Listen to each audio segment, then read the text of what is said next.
I had been in love with the girl for 10 years, and she finally said yes to my proposal. But the day before the wedding, I overheard her on the phone with someone else. "Henry, I'm pregnant with your child. If you show up tomorrow, I'll leave with you, okay?" The Henry she spoke of was her first love. The man she had longed for, but could never have. Anna and I are childhood friends.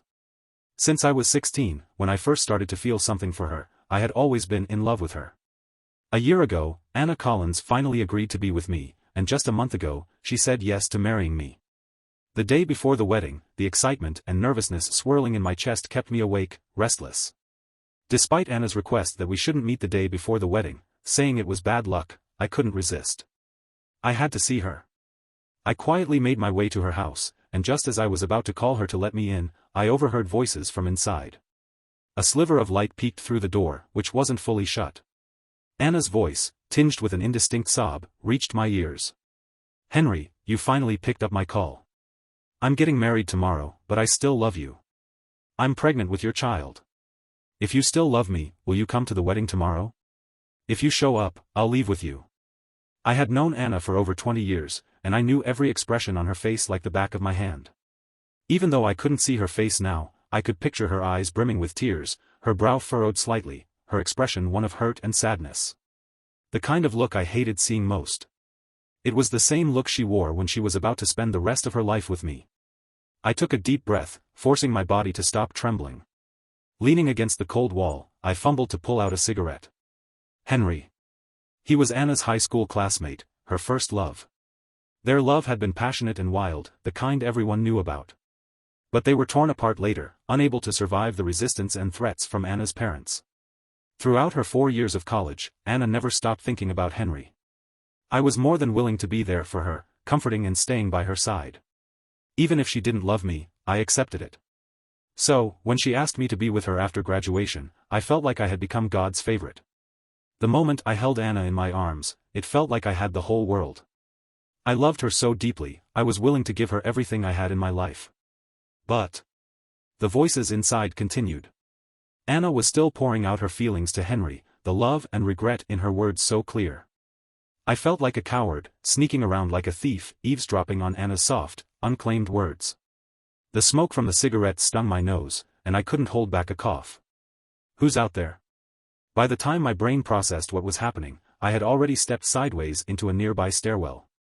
Anna, holding her phone, came outside and looked around cautiously. My eyes greedily followed her face, still soft with baby fat, until her figure disappeared from view. That night, I sat downstairs from Anna's house until dawn.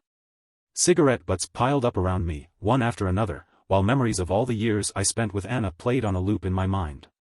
Our families were close, and before Anna was even born, I was always circling around her mother, Mrs. Collins, and talking about how much I wanted a little sister. When Anna was born, she was wrinkled and tiny, but I never thought she was ugly. I even threatened the adults who said so. Back then, I always called myself Anna's older brother. Protecting her felt like my destiny. When I was 9 and she was 7, we attended the same elementary school.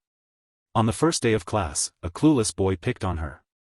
Anna stood silently, tears welling up in her eyes. When she saw me, she just looked at me, a silent plea in her gaze, and tugged at the corner of my shirt. "George." She didn't need to say more. The moment she called my name, I was ready to fight for her. That was the first time I fought for Anna, but it wouldn't be the last. As I got older, I began to realize that my feelings for Anna were more than just brother and sister feelings. I loved watching her, hearing her call my name, and admiring her beauty when she smiled. That feeling? That was love. Back then, Anna, too, always loved to follow me around, her eyes sparkling with admiration every time she looked at me. Until I turned 18 and Anna entered high school. That's when she fell for Henry. Henry was a thug, skipping class, smoking, fighting, he did it all. He took Anna on wild rides, showing her what he called the real feeling of being alive. The first time I saw Anna with her arms around his waist, sitting behind him on his motorcycle, I felt my heart drop straight into hell. After that, all she ever called me was George Morgan, her voice as cold as ice. She didn't need my protection anymore. In fact, she'd grow irritated with even my concern. She told me I was just trying to control her, that only Henry truly loved her. The Anna from those years felt like a stranger. Even when Anna and Henry were forced to separate, she was never the same again. She would snap at Mrs. Collins, and even threaten to end her life just to secure her love. When the last of my cigarette burned out, I stood up and looked toward Anna's window. It was pitch dark. I pulled out my phone, scrolling through the chat history between Anna and me.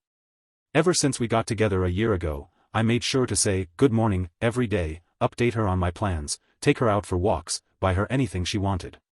But looking back, maybe she never cared. Otherwise, how could she always respond with such cold, dismissive tones? A month ago, Anna suddenly told me she wanted to travel with friends. I sent her $50,000, telling her to enjoy herself. She bought a flight to Manhattan. I didn't even think to remember that Henry was there. What was I thinking back then? I was imagining our engagement, planning our future, obsessively comparing apartments. Meanwhile, Anna was plotting how to leave me, to embrace her lover. I shifted my gaze from her window and walked toward my car alone. I realized the girl who once held my hand might have already disappeared long ago. All these years of clinging to Anna, of loving her, maybe it was just me chasing the ghost of who she used to be. If she wants to leave, then I choose to let her go. When I saw Anna again, she was wearing the wedding dress we had picked out together, pure and angelic. She was sitting there, gazing out the window. I knew exactly what she was waiting for. She was waiting for Henry. I told everyone to leave, giving them the excuse that I needed to talk to Anna alone. With the knowing smirks and teasing smiles on their faces, I could barely hold my own smile. Anna. She turned to look at me. She hid it well, but the flash of impatience in her eyes didn't escape me. Had she been enduring her frustration with me every day this past year? I couldn't help but feel sorry for her. I gave a self-deprecating smile, my gaze dropping to her stomach. Inside there was Henry's child. What's wrong, George? Maybe I'd been staring for too long, because Anna awkwardly covered her stomach. I already know. You're pregnant with Henry's child. Anna's face flashed with a brief moment of shock and discomfort, but she quickly composed herself. So, the cigarette ash outside the door last night, is it really yours? I nodded. She walked toward me, tears welling up in her eyes. If this had been before, any hint of sadness on Anna's face would have made me do everything I could to make her happy again. But now, even as she looked at me with those eyes, all I felt was irony. She had received so much love from me in this way, yet she had tossed it all aside. Perhaps it was my indifferent expression that made Anna feel awkward. She lowered her head, gently caressing her stomach. I'm sorry, George. I know you've been good to me, but, when it comes to feelings, there's nothing I can do. I can't let go of Henry. I love him. When she looked at me again, her gaze was filled with determination. As though I was the final boss standing in her way to true love, and once she defeated me, her life would be smooth sailing. I scoffed, my voice sharp. So, you're just realizing that feelings can't be helped now? Anna, if you still can't let go of Henry, why were you with me a year ago? Why did you accept my proposal a month ago? Was it not because you knew Henry's return was unlikely, so you kept your love for him, while also securing a backup plan for your life? Her face drained of color at my words. But I wasn't finished yet. Because I love you enough, you think I'll just bear all the pain you give me? Even if Henry never shows up, you'll marry me without a second thought, have his child, and make me raise him as my own? What do you take me for? What do you think my feelings for you are worth? I took a step closer to Anna, but she kept retreating until she ended up sitting down on a chair. She shook her head frantically, just like before, reaching out to grab my sleeve, but I easily dodged her. I've never been a soft-hearted person. Time and time again, I lowered my standards for Anna, simply because I loved her. It's not like that, George. Please, let me explain. I never meant to hurt you. I do love Henry, but I never wanted to hurt you. George, we grew up together. You know exactly what kind of person I am, don't you? She lifted her head, showing the delicate, fragile curve of her neck. She looked so innocent, so beautiful, like a girl who had never known pain. I stood still, unmoving. I don't know anymore, Anna. I don't recognize you anymore. With that, I turned my back on her, ignoring the fear and unease in her eyes, and walked toward the door. But just as I reached the door, I stopped. I didn't turn around. Anna, I have one request. No matter what, today's wedding must go off beautifully.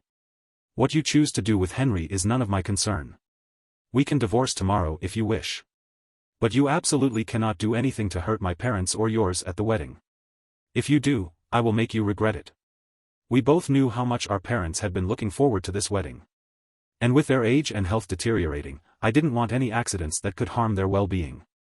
As I closed the door behind me, I heard Anna's voice softly respond, "I understand." But little did I know, I had underestimated the love between her and Henry. The wedding venue was just as I had imagined it, the setup exactly as I had once envisioned. But the woman I was marrying was no longer the girl I once loved. She stood at the far end of the aisle, slowly walking toward me under Mr. Collins' arm, each step a decade in the making.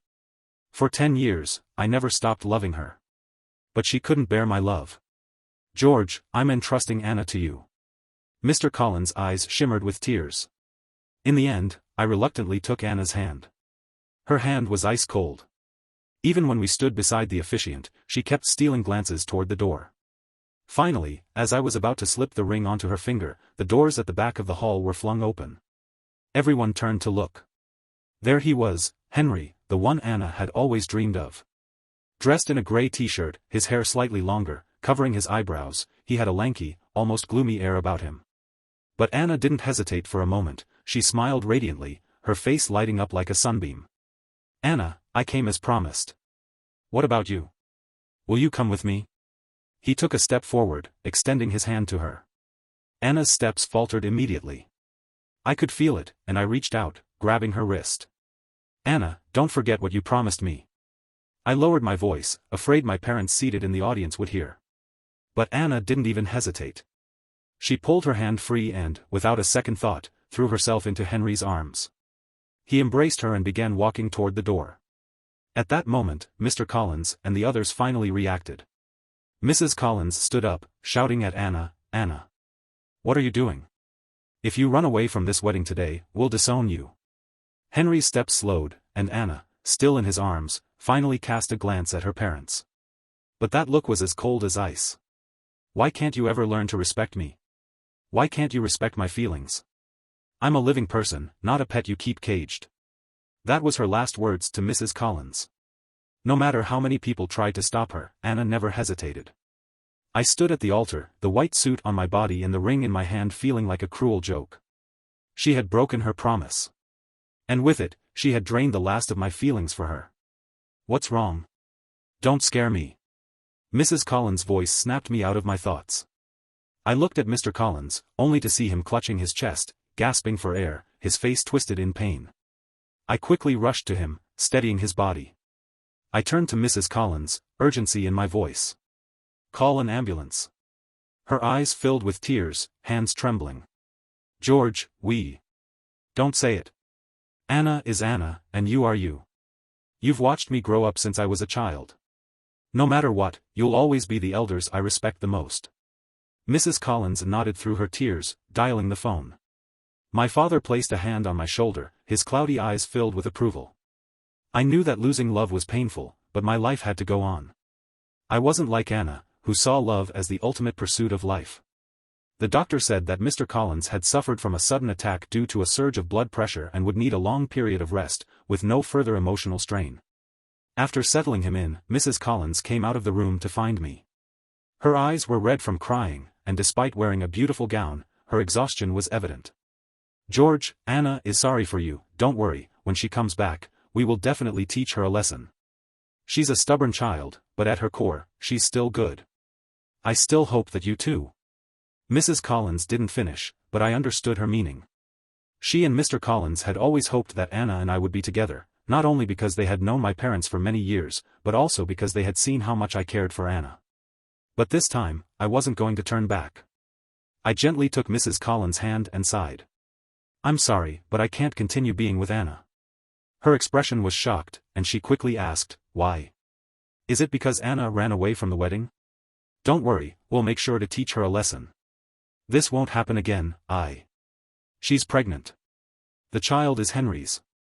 Mrs. Collins' eyes widened in shock, and she gasped for breath, stumbling back a few steps. Luckily, my mother was there to catch her. "George, apologize to Mrs. Collins." My father's voice came down with authority. I met Mrs. Collins' eyes, which were filled with a hint of hope. She was waiting for me to say it was all just a joke, an outburst due to my anger over Anna. But it was all true. I smiled bitterly. It's true. I only found out yesterday. Tears welled up in Mrs. Collins' eyes. We've wronged you, George. We didn't deserve you. She sobbed heavily,